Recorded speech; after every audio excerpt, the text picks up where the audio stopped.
kita akan membahas tentang kisah awal mula terjadi dosa zina dan siapa pelakunya.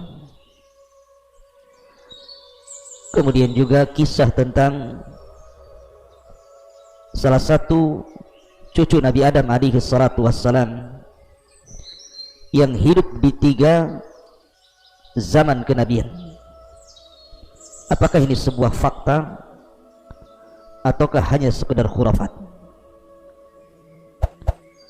Ma'asyiral muslimin yang dimuliakan Allah azza wa jalla, saya angkat pembahasan ini dari seorang anak putri Adam alaihi salatu wassalam, Unuk bintu Adam ataupun Inak bintu Adam, dan cucu Adam alaihi salatu wassalam Uwaj ibn Unuk atau ibn Inak. Bagaimana kisahnya? Bagaimana terjadi awal perzinahan? Dan siapa Inak dan juga putranya Uwaj ibn Inak ibn Adam ini? Dan apakah benar kisah-kisah yang menyebar di sosial media, di internet dan yang semacamnya tentang kisah 2 manusia ini, apakah memang sebuah fakta atau hanya sekedar khayalan? Mari beberapa detik ke depan kita akan menjelaskan pembahasan yang kita akan paparkan di pagi hari ini. Ma'asyiral muslimin yang dimuliakan Allah azza wa jalla, saya mulai kisah ini dengan sebuah cerita. Kita tahu bahwa Adam alaihi salatu wassalam dianugerahi oleh Allah subhanahu wa ta'ala keturunan dari pasangannya Hawa, selalu diberikan anak kembar, dan Hawa itu melahirkan sampai 20 kali. Setiap melahirkan kembar, setiap melahirkan kembar, sehingga jumlah anak-anak Adam di zaman itu 20 perempuan dan 20 laki-laki. Akan tetapi salah satu turunan Adam alaihi salatu wassalam dari Hawa ini, ada satu turunannya yang aneh sendiri. Dia melahirkan tidak kembar, tetapi melahirkan sendirian, dan dia seorang wanita di mana memiliki kedua kepala, satu di bahu kanannya dan satu di bahu kirinya. Dan anehnya lagi, telapak tangannya bukan 10 tetapi 20. Jadi satu telapak tangan itu memiliki 10 jari, dan telapak kirinya juga memiliki 10 jari. Kemudian memiliki kuku yang panjang dan bengkok, dan namanya adalah Unuk ataupun Inak bintu Adam alaihi salatu wassalam. Ma'asyiral muslimin yang dimuliakan Allah azza wa jalla, kisah yang sungguh mengherankan dan juga kisah yang ajaib. Akhirnya Unuk ini oleh ibundanya Hawa dibesarkan, tetapi setelah kemudian anak wanita Hawa yang lahir sendirian tanpa kembar ini sudah dewasa, rupanya dia termasuk wanita yang melakukan kekejian, melakukan keburukan. Setelah kemudian saudaranya Qabil membunuh Habil, kemudian Qabil pun membawa pasangannya ke lembah, akhirnya beranak pinak di lembah dan menjadi kabilah yang paling rusak di zaman itu. Maka Unuk ataupun Inak ini bergabung dengan Qabil, dan dia wanita yang pertama kali melakukan perzinahan di tengah-tengah kabilah Qabil. Setiap ada laki-laki yang suka dengan dia, maka dia akan mengajak berzina, sehingga tidak tahu jumlah laki-laki yang sudah berzina dengan dia. Akhirnya Allah takdirkan dari salah satu laki-laki yang menzinahinya hamil dia. Tidak tahu anak yang mana, anak laki-laki yang mana, bapaknya siapa. Yang jelas dia hamil dari perzinahan ini.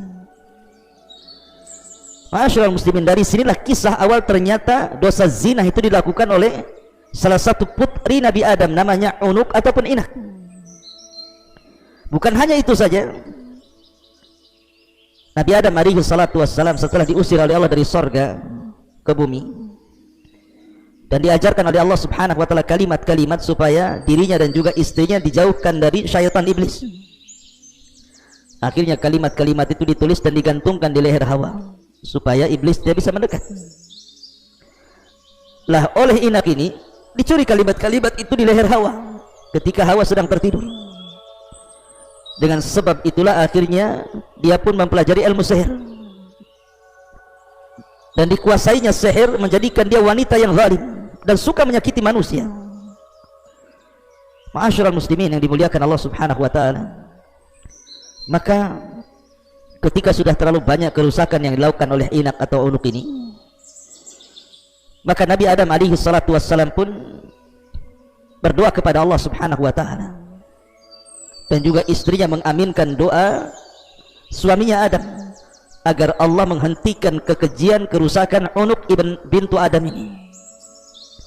Akhirnya Allah Subhanahu wa taala utus kepada Unuk ini asadan a'zam minal fil, sebuah singa yang sangat besar melebihi tubuh daripada gajah. Fahajama 'alaiha, maka singa itu pun menyerang si Unuk bintu Adam ini. Faqatalah, kemudian singa itu membunuhnya. Wa mazzaqa a'dha'aha, menyobek-nyobek, merusak seluruh badannya. Wa arwaha, dan juga ruhnya si Unuk ini dicabut oleh Allah Subhanahu wa taala. Ma'asyiral muslimin yang dimuliakan Allah Subhanahu wa taala, adapun putranya hasil daripada zina namanya Uwaj ibn Unuk. Uwaj ibn Unuk ini akhirnya tumbuh dewasa, tetapi memiliki keanehan tubuh yang melebihi Adam alaihi salatu wassalam, kakeknya. Adam ini tinggi badannya 60 hasta. Satu hasta itu setengah meter, berarti 60 hasta itu 30 meter, dan lebarnya hanya 7 hasta. Tapi Uwaj ini berbeda, melebihi kakeknya Adam. Panjangnya memiliki 23.000 hasta. Anda bisa bayangkan 23.000 hasta. Berapa itu meter panjangnya?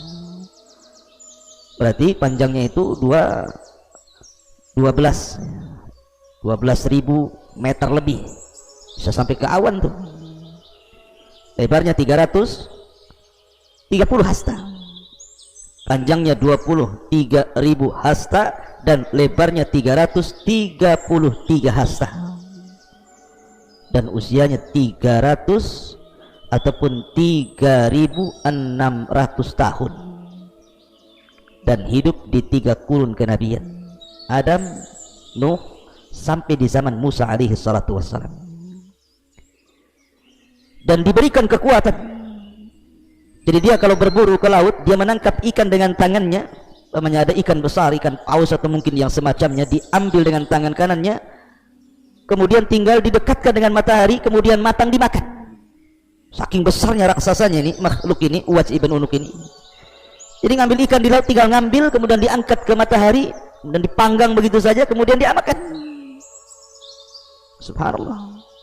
Dan apabila dia hendak minum, dia cari awan yang menampung air hujan, dia ambil air itu di awan itu, kemudian diminumnya karena tinggi. Dan dia lebih jahat dibandingkan ibundanya Unuk. Dia membawa kerusakan dengan kekuatannya. Ma'asyiral muslimin yang dimuliakan Allah Subhanahu wa taala, sehingga ketika Nabi Adam alaihi salatu wasallam sudah meninggal dunia, kemudian dia pun hidup di zaman Nabi Nuh alaihi salatu wassalam. Ketika terjadi tufan, banjir yang sangat besar, maka dia pun meminta kepada Nuh untuk naik di perahunya. Tapi Nuh mengatakan, alam u'mar bika ya la'in, bukankah sudah kuperintahkan kepadamu wahai orang yang terlaknat.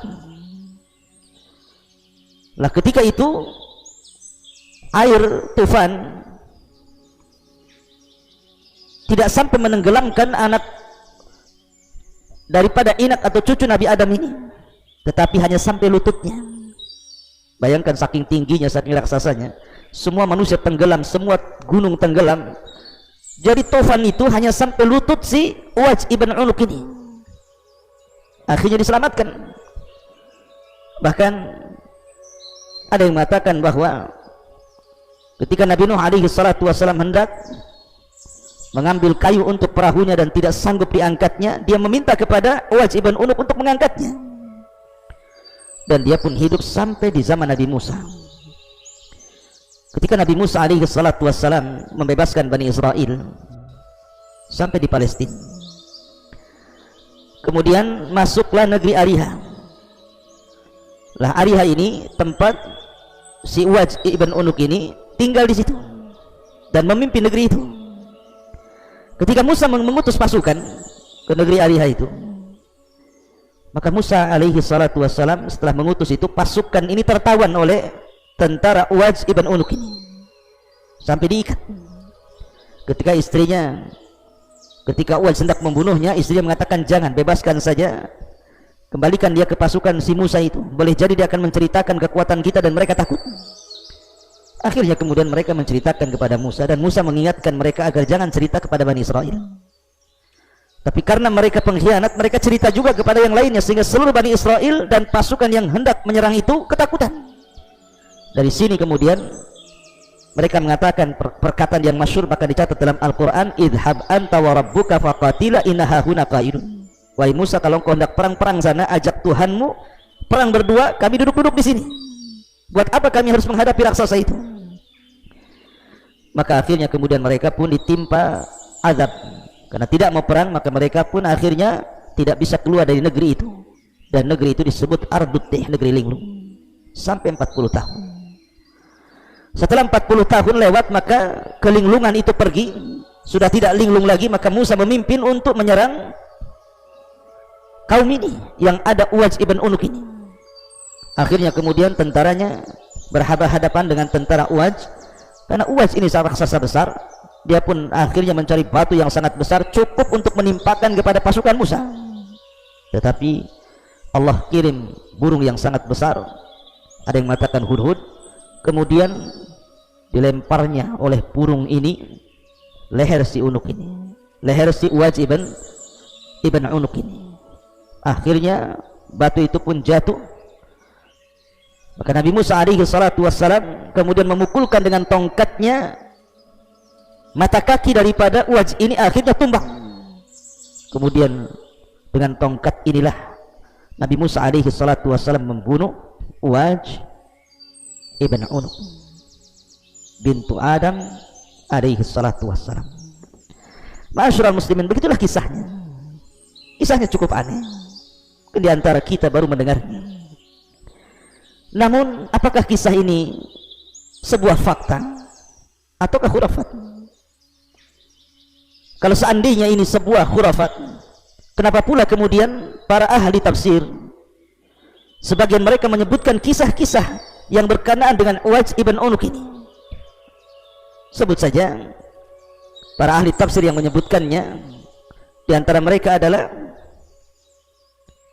Al-Imam At-Tabari, Al-Imam Al-Qurtubi, menyebutkan tentang kisah Uwais ibn Unuk ini. Ma'asyiral muslimin yang dimuliakan Allah Azza wa Jalla. Tapi kalau memang ini sebuah fakta, dan yang lainnya selain mereka ya, bahkan bukan hanya Imam At-Tabari dan Al-Qurtubi saja, tetapi juga banyak para ulama menukilkan kisah ini, seperti kisah yang dikeluarkan oleh beberapa ahli tafsir, menukilkan perkataan Abdullah bin Umar dan juga menukilkan perkataan Abdullah ibn Abbas radhiyallahu anhu, kemudian menyebutkan kisah tentang Uwais ibn Unuk ini. Tapi kalau ini memang sebuah khurafat, memang kisahnya terkenal menyelisihi nas-nas Al-Quran dan Sunnah. Kalau fakta, kenapa menyelisihi? Ya, menyelisih Al-Quran dan Sunnah. Kalau khurafat, kenapa pula dicatat oleh ahli tafsir? Tapi kisah ini dekat dengan khurafat dibandingkan dengan fakta, karena jelas menyelisihi Al-Quran, menyelisih sunnah Nabi Sallallahu Alaihi Wasallam. Bukankah Allah Subhanahu Wa Taala mengatakan, wa qala Nuhun Rabbi la tadar alal ardi minal kafirina dayyara. Berkata Nuh, ya Rabb, jangan kau tinggalkan di atas permukaan bumi ini orang kafir, melainkan kau musnahkan, kau hancurkan. Dan Allah mengatakan, fa anjaynahu wa man ma'ahu fil fulkil mashhur thumma aghraqna ba'dul baqin. Kami selamatkan bersama Nuh di dalam perahu itu, dan kami tenggelamkan yang lainnya. Artinya yang selamat itu hanya keluarga Nuh. Kenapa pula kemudian Uwaj ibn Unuk ini selamat sampai hidup di zaman Nabi Musa menyelisih Al-Quran? Bukankah dia termasuk orang kafir dan tidak beriman, dan Allah mengatakan la tadar alal ardi minal kafirina dayyara. Tidak ada orang kafir yang selamat. Kenapa pula dia selamat? Menyelisih Quran dan menyelisih Nabi. Ketika Nabi SAW menjelaskan tentang tinggi Nabi Adam itu sittuna dira'an 60 hasta. Thumma lam yazalil khalqu yanqusu hatta al-an. Kemudian setelah Adam ini manusia akan berkurang ketinggiannya sampai pendek dan sampai seperti kita, mulai dari postur sampai usia semakin pendek. Kenapa pula kemudian Uwaj lebih tinggi dibandingkan Adam?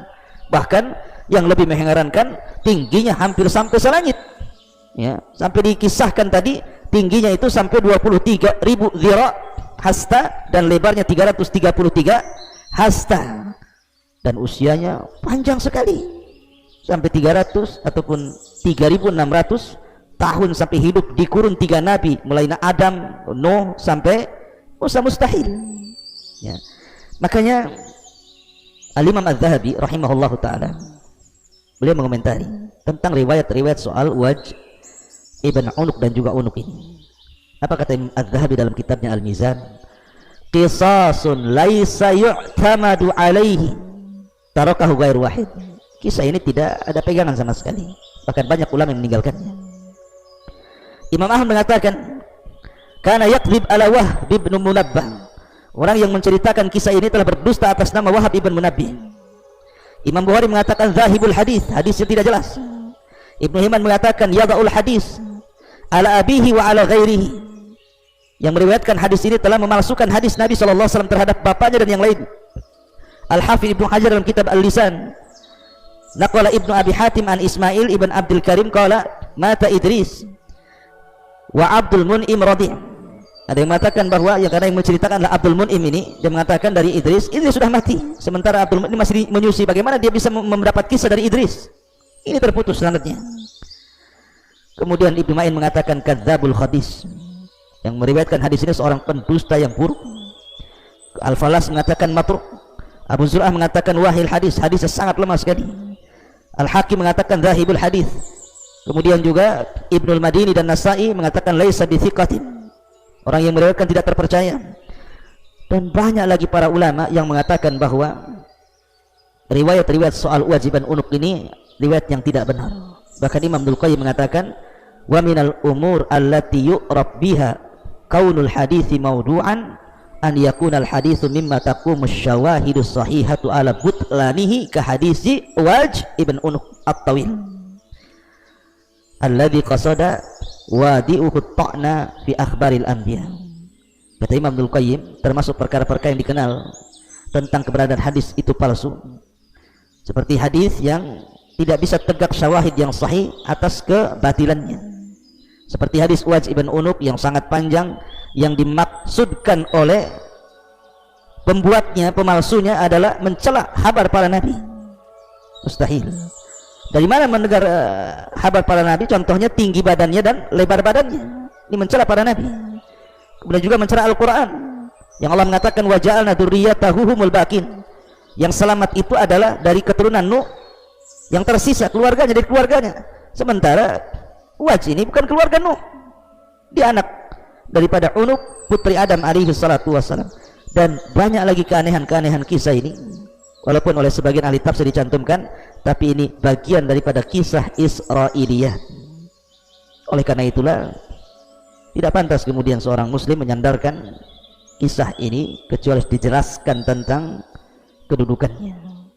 Saya hanya ingin menjelaskan kisah Uwaj ibn Unuk ini. Dikhawatirkan di antara anda membaca medsos, kemudian diceritakan kepada orang tanpa mengetahui kisah ini benar, sahih ataukah tidak. Wallahu a'lam bishawab. Mudah-mudahan ada manfaat dan menjadi pengetahuan kita semua. Subhanakallah bihamdika asyhadu an la ilaha illa anta astaghfiruka wa atubu ilaik. Allahu ta'ala. Assalamualaikum warahmatullahi wabarakatuh.